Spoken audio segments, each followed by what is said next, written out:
Andor episode 10 is my favorite episode of the show so far.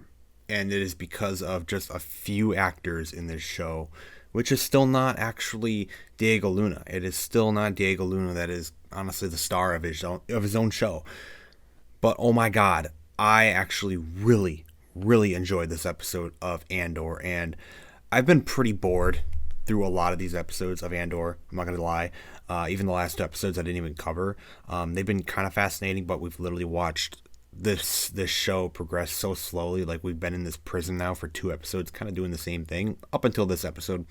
And I get it; it's a slow progressing show. We're gonna have 12 episodes here, and maybe 12 next season. I don't know. So it takes a little while to progress this show. I get it. And TV shows do that. It's fine.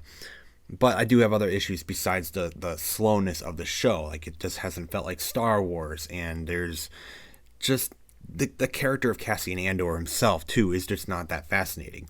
But everything else outside of Cassian Andor has honestly been pretty good. And this episode, the introduction of Andy Serkis a few episodes back into this whole prison storyline, is perfect. As we all know, Andy Serkis played Snoke in the sequel trilogy and all that stuff. He did the CG character of Snoke, and I'm so glad that was a CG character, because having him in Andor here, just having him, it sucks maybe that it's an Andor and it's just kind of this show that maybe not a lot of people know about or want to watch necessarily.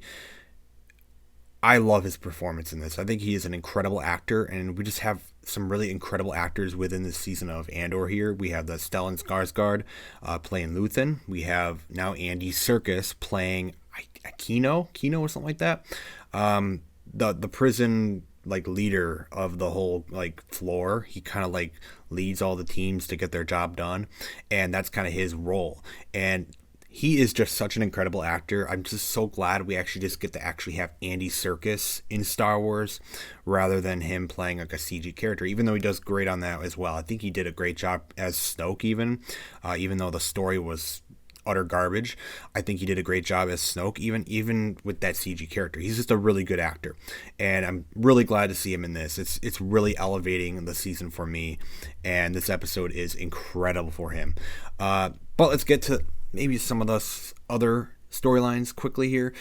We get some more Mon Mothma stuff, and honestly, I couldn't care less about this stuff. Maybe it's because of all the sitting and talking and politics stuff. Maybe it's just not for me. I can get why a lot of people might even find this boring. I find it pretty boring. Some people may say, oh, you just don't really understand a good, deep, serious story like this, involving all the Star Wars politics and stuff like that. I get it. It might be some people's, taste in story. Honestly, I don't really care. I want to see some lightsabers. I want to see some blasters. I want to see some rebellion, some fighting, just some Star Wars battles and space battles and stuff. I want to see some Star Wars. That's what I want to see. And politics is certainly part of Star Wars, especially in the prequels, but it blended so well together with all the other stuff too. And Andor just hasn't really had much Star Wars to begin with, so having this, it just feels weird to me. There was this whole scene with Mon Mothma meeting up with this guy on the right, and he was just some creepy guy. They made him some creepy guy, and that's basically it. They were trying to get money or something from him for the rebellion, basically. And instead, he wanted to trade something. I don't know. He's being weird and creepy. Honestly, I don't care. It's not the story I want to focus on. The prison storyline is the story that is the most intriguing, obviously, and we're finally getting to the part where we've been building up for two episodes now, to break out of this prison. Once Andor gets into this prison, he's got to break out. We're going to have this whole breakout prison escape, and it's awesome. It's really awesome. I really love the whole entire story here, and I just love Andy Serkis. Andy Serkis is literally the highlight of this entire episode. His acting is just phenomenal, and it makes this whole prison break even more incredible, because even Diego Luna gives a pretty good performance in this episode. I wouldn't say it's like Andy Serkis level, but he's definitely giving a much better performance than I've seen in a lot of the rest of the episodes. There was this scene with him and Andy Serkis, his character, in the beginning of the episode where I felt like I finally seeing some emotion and some real interesting acting from Diego Luna. I think he did a pretty good job in that scene. And I think he's a fine actor, I really do. But he's just not the greatest actor, I suppose. And I don't know if he's the greatest as a lead role like he's getting here. But nothing against him. I mean, I think he's fine. It's just there's better actors on the show, and Andy Serkis is just incredible. I just cannot say it enough.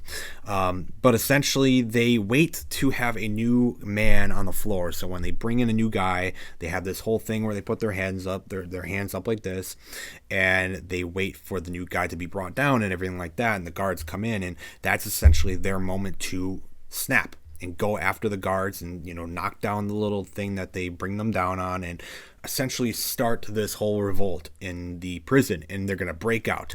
And essentially they go through all the little areas and the floors and whatever this facility is. They break out all the prisoners. They break them all out, I believe. They turn off the power. They shut the power off. You can see Andy Serkis' character here with Andor. They get to the control room and they shut the power off, and that allows everybody to escape. And this is where we get the best performance, I think, acting performance, possibly. I guess maybe outside of Stellan Skarsgård's scene here at the end, and even earlier in the season. There's some great acting in this series. I'm gonna be honest. In general too, like even besides some of the standout performances, there's just there's so much better acting in these shows than some of the other Star Wars stuff we've been getting. And obviously the story is better crafted as well. But this scene right here with Andy Serkis, basically he's over the mic and he's talking to everyone at the facility, all the prisoners at the facility, saying, "We are in control now. Stand up. You can walk on the floors. We've shut everything down. You can leave. We are going to start this rebellion, I guess, and we're going to get out of here. This is your chance. There's like one way out." That's what they kept saying. There's only one way. And they have to basically jump out because they're like in this like facility in the ocean on some planet. I don't know if they've named the planet or not, but they're like literally on this facility in the middle of the ocean. They have to jump out and swim. That's basically how this ends. But this whole speech, he gives this whole speech over the mic, and you could just see the emotion and the incredible acting of Andy Serkis. I think he's great. I think he really is great, and it's on level with the Stellan Skarsgård scenes as well. We got some incredible acting in this show with these two in particular, and I love it, dude. I think it's amazing. I really do. Like, it made the episode for me. It made it the best episode for me so far in this series.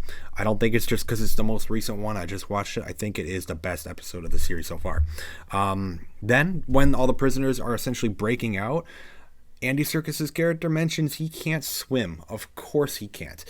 I don't know what they're going to do with this character. I think his character's name is Kino. I'm not saying it much. I don't remember, but he says he can't swim. So we don't see him die. We don't see him like getting taken away by guards or anything like that. But essentially all the other people who made it to this point jump out.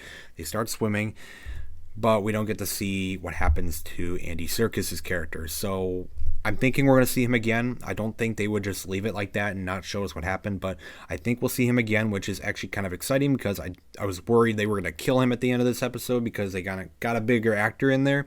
But I'm really glad they didn't kill him off because that means we can see him again. And I'm just really glad that we're seeing a character from him in Star Wars that is something I can really look at and really enjoy watching. Like, whenever I see Snoke now and think of the story that they did with Snoke, I just don't like it. I don't like it. And this time we're actually seeing Andy Serkis himself. I think it's really cool. So besides all that, we do get this incredible scene at the end of the episode as well, which I honestly didn't expect to get after that stuff with Andy Serkis. We get this scene with this ISB agent guy who is kind of, I don't know if we've seen him before. I think we have, but essentially he is kind of stuck as like an informant for Luthen, for the rebellion. So he's kind of like this in-between guy. I think he wants to do good. I don't necessarily know how involved he is with the rebellion or the Empire. I don't know if he's being forced to do this by Luthen, but Luthen essentially meets up with him and tells him that you will do this stuff for us. So he's a little brutal about this. He's literally letting this guy know, this agent, that I have you at my grip. you are going to do what I want you to do for this rebellion, whether you like it or not. And it's a different type of tactic. I guess we don't necessarily see too much at. He has a much more forceful way of getting this rebellion going. And I really love it. The whole scene here, the guy ends up asking Luthen, what have you sacrificed? Because this guy mentioned he has a kid now, and he doesn't want to be part of this anymore. And he asks, what have you sacrificed? And he goes on this whole speech about everything he has sacrificed, essentially sacrificing anything good in life, and just any sense of goodness in the world and just enjoyment in life has been sucked away from him, and he is just so heavily involved in this rebellion and the stress and the pain and the suffering and whatever that comes with this to fight against the Empire. And I really love this performance. I still think Andy Serkis was the star of this episode in particular, but we are getting some really good acting from Stellan Skarsgård as well. Really good actor, and we're obviously going to see more of him, and I think we'll see more of him more than Andy Serkis, of course. But really good actors in this show. I'm really, really impressed. There's 2 episodes left. And honestly, I'm very excited to see where it goes next. Because the past few weeks I've actually been pretty bored with this show. I haven't even made videos about it because, 1, I've been busy, but 2, I just haven't been interested to talk about it. It's just been pretty slow. This episode, it's worth talking about. It's worth mentioning that it was really good. I thought it was really good. And I'm actually very interested to see what that last 2 episodes do and where we lead in the season 2. I'm actually excited for season 2 of Andor. I don't know how many people are watching this show. I think it's dropping in the viewership. I honestly don't know. That's what I've heard. But I think it's getting better. I think the show is actually getting better. I think this whole storyline with the prison episode, this episode alone makes this prison thing, I think, more exciting than the whole Imperial facility break-in that we did earlier on. That whole storyline was okay, but this one I really enjoyed the ending and how this part ended. So we're going to have 2 episodes left. We're going to probably wrap up the season more than jump onto another arc, and we're going to see where Andor ends up for the season. Maybe we'll get some K2SO finally. I'm sure K2SO will be large character in season 2, maybe, because we haven't seen him yet, and obviously him and Andor were a team in Rogue One, so maybe we'll get to that point as well. But really good acting in this show, and honestly, I gotta say it, man, there's no cameos, there's no fan service like they want to say, and they're doing a good job. We don't need to see all these different crazy cameos left and right. They're doing a damn good job with the show. There's some incredible talent on this show, and I think Diego Luna even gave a great performance in this episode as well. And we don't need any of these cameos of other Star Wars characters we know. We don't need that stuff to actually be engaged. I was very much engaged in this episode, and it was purely just like Andor series characters, and I think that is amazing. That is exactly what you need to do. But of course, Star Wars characters and cameos and stuff can be fun too. But this episode was good. Looking forward to next week, episode 11 next week. And yeah, this is actually turning out to be a pretty good show, and I'm glad. I'm very glad I'm enjoying it, because we've had some rough stuff lately.